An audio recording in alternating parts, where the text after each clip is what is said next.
Welcome to the Verdin Verdict Sports Show. I'm your host, Jacob Verdin. I got my guy, G-Sportz, with me. G, how was your weekend, man? Pretty good weekend. Pretty good weekend. Can't What were you up complain. to, man? My middle school team, we went played in a tournament at Harry Hurst Middle School, and we was able to go 4-0 and win the championship. So proud of my group. Winners win, man. Shout out to the boys. Good dub.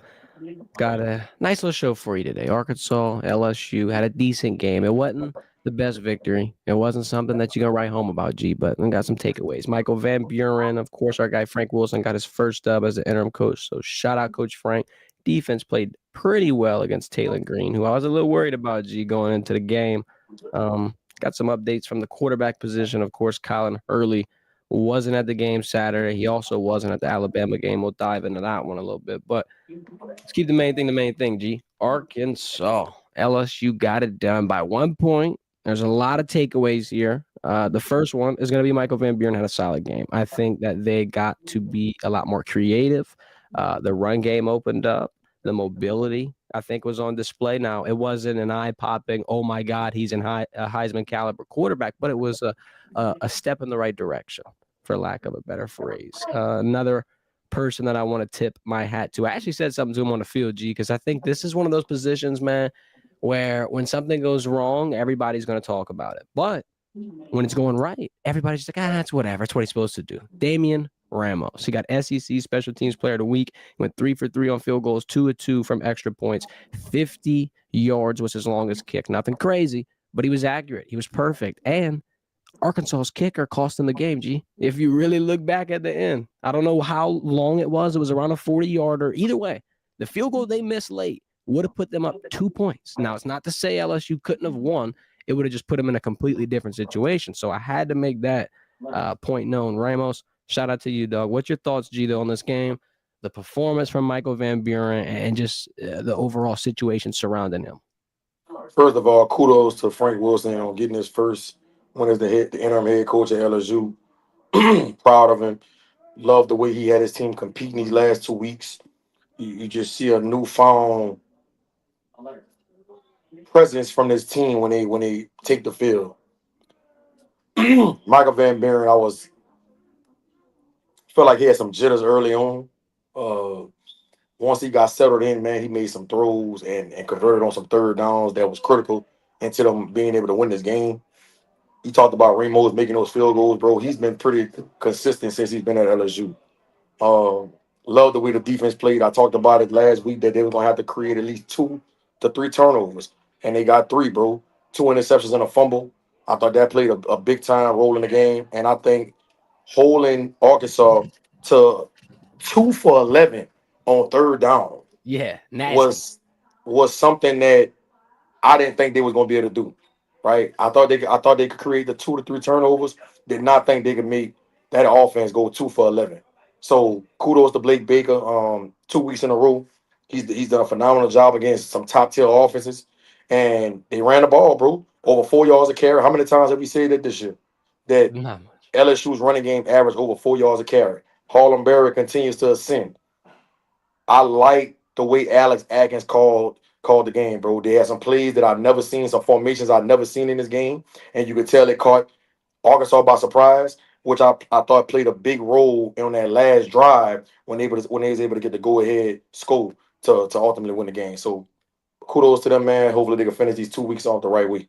Yep, bro. How about the trickery? I mean, you got Trudez throwing balls, you got Jawan throwing balls in the backfield. It's just elements and wrinkles like that in the offense. It's a breath of fresh air. You Yep. like you were seeing a lot of the same old things. Everybody's asking the same questions.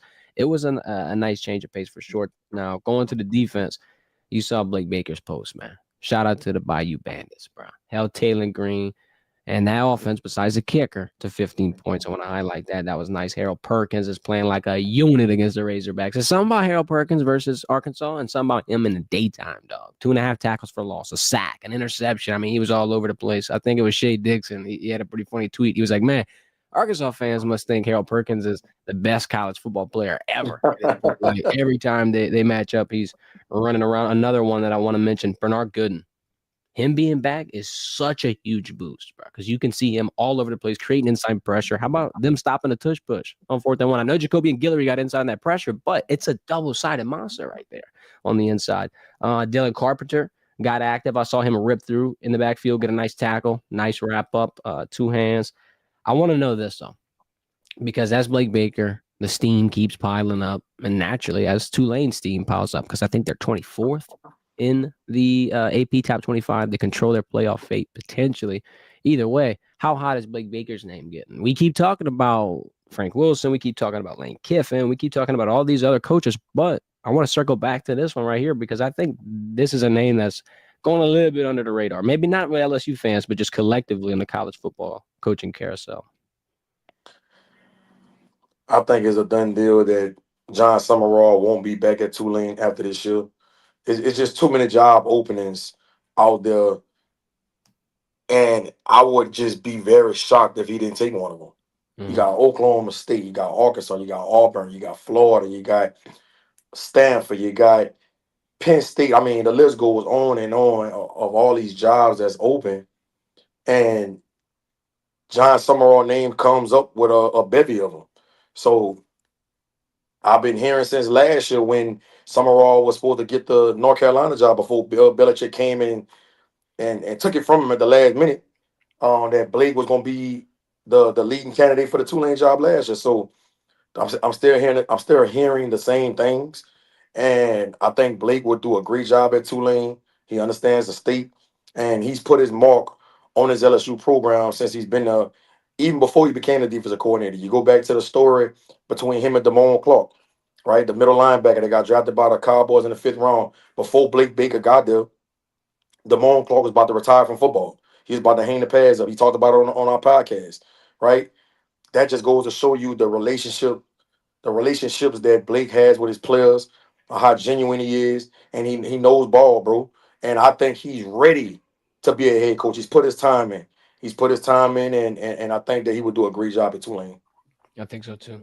Like you said with the Summerall point, the writing is on the wall. I mean, buku jobs. His name was on fire last year. I feel like he did.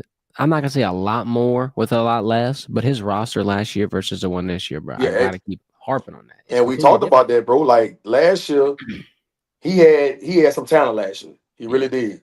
This year, not so much. Got some good players in spots, but overall, top to bottom, is nowhere near what he had last season. So I've been impressed with how he's been being able to keep Tulane still at the top at one of the top teams in that conference. So I think he's gonna end up getting the Arkansas job. I'm gonna be honest with you. Auburn, he has a chance to get down, but I think Arkansas is the job he's probably gonna end up getting, bro. I know Stoops still hanging on at Kentucky. I'm hearing he's supposed to get fired as season's in. Don't forget, Summerall was there for I think 2 to 3 years as a linebacker coach. He has ties to Kentucky and he has a great relationship with that administration and athletic department. So wouldn't be surprised if he ended up going somewhere like that too. But I think Tulane fans know that this is John Summerall's last year uptown. And you can't blame him. I mean, Willie did the same thing. It's a nice look. You did your time over there. You helped build the program. Tulane now, like compared to before Summerall was there, man, light years ahead, bro. Like whoever comes in is gonna be a nice little take in the mantle type situation. Well, Willie, you gotta give some props to Willie Fritz. Yep. Because before Willie Fritz got there, Tulane was a laughing stock of that conference. Yep. Well, it was in the Conference USA when he first got there, but when he moved to the American, Willie Fritz just did a good job of building that program up, getting kids to stay home, and he left it better than he found it. And Summerall was able to leave Troy and come to Tulane and keep it going and taking it to even a bigger level. And now he's about to reap the fruits to his labor, bro. So, shout out to John Summerall.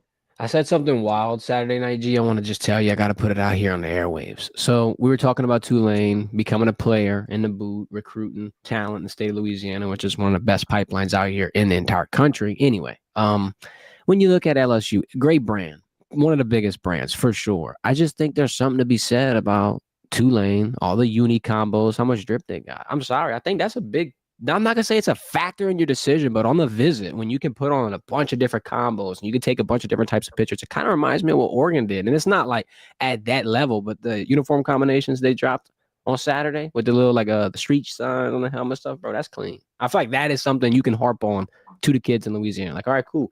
You might not have a starting spot at LSU.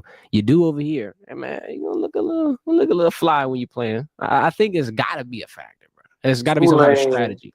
Tulane has definitely been swagging this season. They're doing a great job of it. And with the generation that we living in, with the kids that pay attention to stuff that really don't matter, that gets the attention of recruits. It does. It really does. So I think they're doing a good job with that, bro. Shout out to their marketing department. Shout out to their PR department. Shout out to everybody that's involved with the drip over there at Tulane, man. Roll drip, bro. Look good, feel good, play good. You know the motto. I want to point this out too. Two things. One, before we get off of this LSU Arkansas thing, I hope you saw the reaction that the team gave Frank whenever he's running into the locker room. I mean, that is the exact embodiment of the energy shift we keep talking about. If you want one representation of that right there, of the change, of the morale boost, of whatever you want to phrase it, that's the one representation I would give. That's a clear cut example. And then another thing that I want to point out as well, like Frank took the podium on Monday. They do their weekly press conference. He was making mentions about two things, about Garrett Nussmeier and about Whit Weeks. Garrett's availability for Saturday with the injuries. They're going to deflect to the doctors. It's going to be a decision. Same thing with Whit Weeks and how, naturally they both would want to play if they were cleared. But I want to revisit our conversation on Friday. Is there writing on the wall for them done, them foregoing their season? It'll be MVB and then the rest of the linebacker core taking in which spot? Like, do you think that they're not playing again? We got 2 games left, bro. And then another point, it's like if their stock were to get better, I feel like it would have had to start 2 weeks ago. You know what I mean? It's not really going to get better with 2 weeks left of the year, in my opinion. If I'm nuts, I'm not even trying to come back. It's just the season is a wash. Michael Van Buren played pretty good against Arkansas, especially in the second half. They won the game. You don't want to come back in knowing you're dealing with an oblique injury and you can't play to the best version of yourself, and then the offense takes another step back. Now fans are going to start reacting to that. You're going to be in the doghouse. Just call it season a wash and get ready to start preparing for the NFL draft. I think Whit Weeks is one of those guys that just want to get back out there, bro. I can see him coming back for the Western Kentucky game or for sure the Oklahoma game. Okay. I want to talk about this Colin Hurley situation too. We opened up the stream with it. Like we said, for the Alabama game, he did not travel with the team on Saturday. He wasn't there. Coach Frank said it's a personal decision. It's temporary. He's not necessarily in the portal as of yet. On Saturday, Picarella and Juwan Johnson backed up MVP. MVP, excuse me. They didn't see any reps, but this is something that I want to bring up because there's like 2 clear signs here. The first one being, I feel like his relationship was just with Brian Kelly and Joe Sloan. Those 2 coaches leave, not just, but the predominant of his relationship. You saw how he talked about Coach Kelly after the firing, how he changed his life. He spoke very highly of him. Maybe that had something to do with it. And then also the second thing I want to bring up, out of your last 3 young quarterback prospects, you got Walker Howard, Ricky Collins, and Colin Hurley. You potentially have a common theme with those 3 if this goes a direction we think it'll go and Hurley enters the portal. What's your thoughts on that with quarterback depth? How big of a priority this might make it in the transfer portal? And just your overall thoughts on if he's going to even enter the portal at this point. Yeah, Colin Hurley is definitely probably about to get in the portal and go find somewhere else to play quarterback at. I think that when you been in the program with this is second year, right? Yeah. Second year, going into your third year, Michael Van Buren has 2 years of eligibility left. He's been getting the starts, or he's going to be getting the starts the rest of the season. That's what it's looking like. Yep. So at best, next year you'll be a backup, which I don't even think he would be the backup because they're gonna go in the portal and go get an experienced quarterback. Yep. Which means you will be QB3. And I'm not saying he's wrong for getting in the portal. I'm just saying that's just reality. And if I'm LSU fans, if I'm anybody that's a fan of LSU football, I wouldn't look at this as a negative in a sense when you say, oh, they lost Ricky Collins, they lost Walker Howard, they lost Colin Hurley. It's just a new age of college football, bro. you're going to go get an experienced quarterback before putting all your eggs into a freshman. Hmm. That's just what that is, bro. And quarterbacks that's coming out of high school, if you not a Bryce Underwood, Dante Moore, people in that category, you might want to look at a mid-level D1, bro, because these Power Four schools, they go and get the best quarterbacks in the portal to lead their program. That's just the reality of it, and people got to understand that's the new age of college football. Yeah, because you got options. Everybody has options. The team has options on who they want to bring in. The players have options on obviously the teams that they can pick from. It is a representation of where you're at for sure. So I do think this makes quarterback the number one priority for LSU in the transfer portal, though, if this does hypothetically happen. Because now with MVB playing well, I think there's even an option for MVB to feel a little froggy and go. Because if he's going to enter himself into a quarterback competition knowingly, because look at what they did with Jaden Daniels, Garrett Nussmeyer, and all this. And it's to your point. If you want to be a championship contender, why would you not hear offers, bro? If DJ Lagway's in the portal, if Nico, whoever it is, whatever the name is, whoever the dog is behind center, you're going to have to hear him out, G. You're going to have to hear every single option out. Yeah. That's why whoever the next head coach is going to be at LSU, I think Michael Van Buren is going to pay attention to that closely and think and feel like, is this somebody that could get me to the next level? Is this somebody that values my skill set? A lot has to play out over these next 90 days, bro. And like I've been saying, they have to have a head coach selected by Thanksgiving week. Oh, I really Lord. think it can't go past that, bro. They're gonna put themselves in a bad situation. If you talk about transfer portal, high school recruits, keeping guys retained on your roster. The week of Thanksgiving, bro, they gotta have a decision made. I'm very adamant about it. All right, I got two questions for you now that just popped in my head. The first one with MVB, if he were to transfer, what level do you think he would go to? Would it Power be five. He'll be at a ACC? power four school. Okay, he's staying Yeah. SEC, ACC, Big Ten. What you think? It's I hard to say mean, I mean, I that's hard to gauge. because he got 2 years of SEC experience, so it's kind Yeah, of I I feel would. like he could stay. Well, you look at the SEC quarterbacks around in SEC, right? Gunnar Stockton, he's probably coming back. Marcel Reed, I think he's gonna come back. DJ Lagway, I don't know if he's gonna get in the portal, but you know he coming back.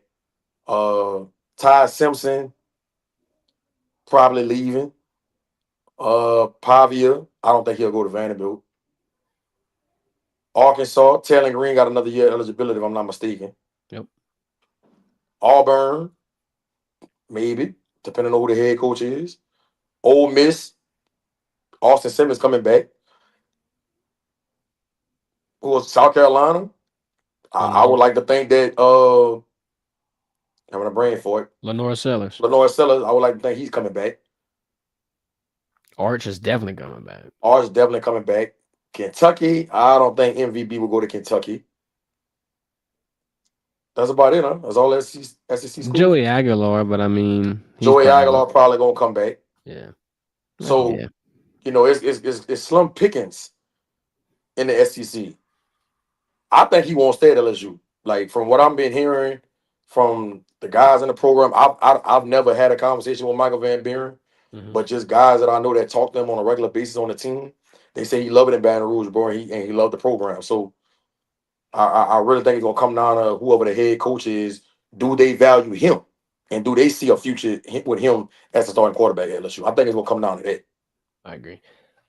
Second question. Somebody in the chat, American Patriot, he said, did early enrollment hurt Hurley? Because if you remember, he reclassified, came in at 17, shaved a year off of Came the in at high school 16. development. Oh, 16, my bad. Even earlier. So was it 2 years he shaved off? Or was it just a year He and he was just already younger? he just got that late birthday. Okay. So shaving 1 year off, do you think that was a detriment? Like what would you, if you're advising someone going forward on making this decision, would you use this as a reference point? You're only good at your situation, bro. It's easy to say that was the bad decision because things haven't worked out in his favor since he's been at LSU. But you came into a program that had Jaden Daniels when he first got here, right? Yep. And you knew Nussmeyer had been here 4 years prior to that, so you knew he was going to be the one that was going to be the heir apparent. Mm-hmm. it's just it's based on your situation, you know. And I know when you coming in as a high school recruit and you highly touted, you think you could beat these guys out, right? And I get it, but you got to really assess these situations when you're picking a school. And it goes back to what I said earlier in this segment. If I'm not a top 50 player in the country or a top 5, top 3 quarterback in my position at quarterback, I'm really thinking about going to the Houstons of the world, the Central Floridas, the Arkansas States, Kansas States, Kansas, Oklahoma State. I'm thinking about going to schools like that Mm-hmm. to give myself a legitimate shot to play. Might not be as a freshman, but for sure my second year. Just some type of development. Yeah. So you're not just sitting there waiting. Well, schools like that, they're not gonna have a whole lot of quarterback depth. You know that. You know what Mm-hmm. I'm saying? So I'm gonna put myself in a situation where if they do have a quarterback on the roster that's better than me, it might just be one versus 3 or 2. And then that quarterback more than likely is either going to portal, go to a new spot. So it's like, yeah, good predicament there. Let's switch gears. Last topic, Heisman prediction. Couldn't get to it Friday, G. And I ain't gonna lie, I had a little bit of a shakeup this week. Let me pop up this picture here. The 3 guys, the 3 finalists. I think this is who will be in New York City. I could be wrong. Open for debate. Drop your comments below. So the men from left to right, Fernando Mendoza, Indiana's quarterback, Julian Sayin, Ohio State's quarterback, and a guy on the right, Texas A&M Aggies quarterback, Marcel Reed. Yeah, LSU fans, I'm sure you remember him. That's who I got as my favorite. And it's interesting because on Friday, when I locked her in, it was around plus 700. Now it's at plus 500. He's third in odds. It's ironic, though, because the way that I got him listed, it's almost backwards. Because they got Fernando at minus 100. And they got Sayin at plus 220 and Marcel at plus 500. Now, I kind of feel a little more confident in Sayin over Fernando. I'll get to that point. But for Marcel, first off, he needs way more praise. I mean, I know we're talking about him. I know that he's getting credit for being one of the top teams in the SEC, but it's so hard to go undefeated in that conference. And they got 1 game left, bro. So even if they lose that game, they only drop 1. Got 2 games left, huh? Well, 1 SEC game. I think they just played Texas. Oh, okay. My bad. I didn't specify that. But And then the SEC championship too. It's like I think they locked that spot up for Atlanta. So I got a hat tip in for that because if you're in the toughest conference, getting to the toughest game and one of the top 2 teams, that's something worth noting, especially because he wasn't even a full-time starter last year. So he's got like 1.6 years of experience, not even just a full 2. He's tied for the lead in rushing touchdowns, gets about like 30 rushing yards a game, one of the better dual threat quarterbacks, 30 and like, oh my God, but it's a consistent 30. He's consistently going to break apart a defense. Saturday in the comeback win against South Carolina, he had 440 total yards, 3 pass studies. Yeah, he had 2 picks. But that comeback is, quite frankly, a moment that voters are going to look back on and see when he did one of these. Like, when did you put the team on your back and save them? And there's been a few more moments than that, but that one might be his biggest. I think this is an undervalued stock, Big Dog. I think nobody's talking about him enough. Now, for Fernando, yeah, he's doing great. He's keeping Indiana legit. He had 300 yards, 4 touchdowns Saturday versus Wisconsin. He's got a great story, too, because I feel like Indiana was such a sleeper. I think he portaled in. I forgot from where, but he wasn't their quarterback last year. Now, this is the kicker and why I think Sayin's got a better shot than Fernando, because these two are going to have a clash course and meet in the conference title game. It reminds me of the Jaden Daniels Heisman year, G, when Bo Nix and Michael Penix were doing buku this. A lot of people were praising Bo Nix. A lot of people thought Bo Nix had an opportunity with Oregon. And then here comes Penix. Nah, bro, Washington going to wipe him. I think that Indiana gets bounced against Ohio State. I think Sayin will have a moment, and it'll be hard to tip the odds in Fernando's favor if he just lost a conference title game to Sayin. And I don't think a lot of people are talking about him either. He's got great numbers. 6 of the last 9 games that I saw before Saturday, he threw for over 300 total yards. It's phenomenal. In my opinion, if Marcel stays undefeated in SEC play, takes Texas down, wins the conference title, you'd have to be smoking something insane to make you not think it's Marcel Reed. I'm being serious. This is my soapbox, bro. He is plus 500. This is that Jaden Daniels moment a few years back. Like, go get some value, bro. Why are you going to bet minus 100 on someone that's probably not even winning a conference? G, what's your opinion, man? To your point, Julian saying has been having a really good year. But when you look at his stats, they're not eye popping. And it's not his fault because a lot of games this year he didn't even play most of the second half. So that's just what that is, bro. Like he doesn't play the whole game all the time. And voters look at them stats, bro. I'm not saying it's the end all be all, but they look at them stats. Right. So I think that might hurt Julius saying in a sense. I like Mendoza. He had a Heisman moment against Penn State with Gus Johnson on the call. Give him the Heisman Trophy now. That was a classic. That was a classic call by Gus Johnson. Hell of a catch by Omar Cooper as well. But like you said, I think Ohio State beats Fernando Mendoza in the Big Ten championship, and you know how this go, bro. They're gonna want to go with the player of the undefeated team or the team that's ranked the highest. That's just what this is. Not saying I agree with it. Right. But I'm gonna tell you who I think the Heisman Trophy winner should be. If we had to vote today and cast our ballots, to me, Diego Pavia should be the Heisman Trophy winner. Okay. Ladies and gentlemen of the jury, come to the front of the congregation. Diego Pavia has 2,200 yards passing, a 71% completion rate, 21 tutties, 5 picks. He has 650 yards rushing, averages 7 yards a carry with 6 touchdowns. He's had a plethora of Heisman moments. Plethora. He didn't put his cape on against all the big name teams. If they had a defense, Vanderbilt would be sitting undefeated right now, bro. They really would. The two losses they had, it wasn't on Pavia. He did his job, throwing for over 300 yards, rushing for 80 yards, 100 yards, scoring 4 touchdowns total. Defense couldn't get a stop in the end. I don't think he should be crucified and he should be out of the discussion to win the Heisman because of it. Man, let's go ahead and pick the best college player that's been playing the best this season. And as of today, Diego Pavia should be the Heisman Trophy winner.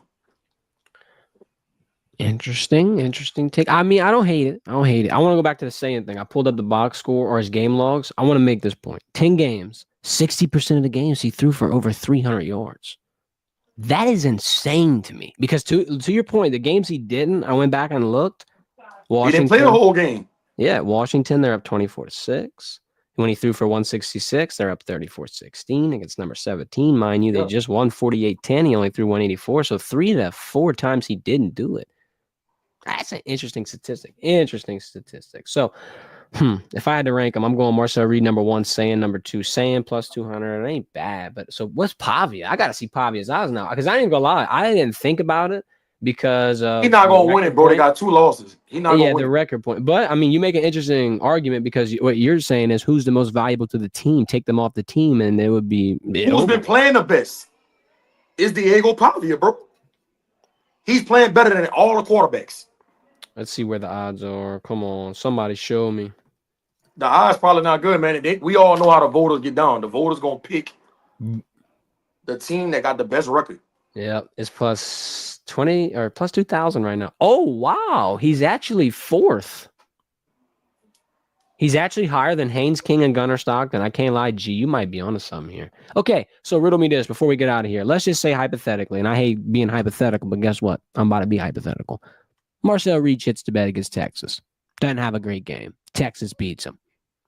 Hypothetically speaking, Julian saying smashes Fernando, shakes that favorite up. So now you got a question on if Fernando was the top guy. Now Marcel Reed slides. That's Pavia's path to becoming a finalist. That's actually not. He's gonna be a finalist. He's gonna be a finalist. He just ain't gonna. He just ain't gonna have a shot to win it, dude. I didn't think he was 4th on the list. If you would have, I didn't know that either.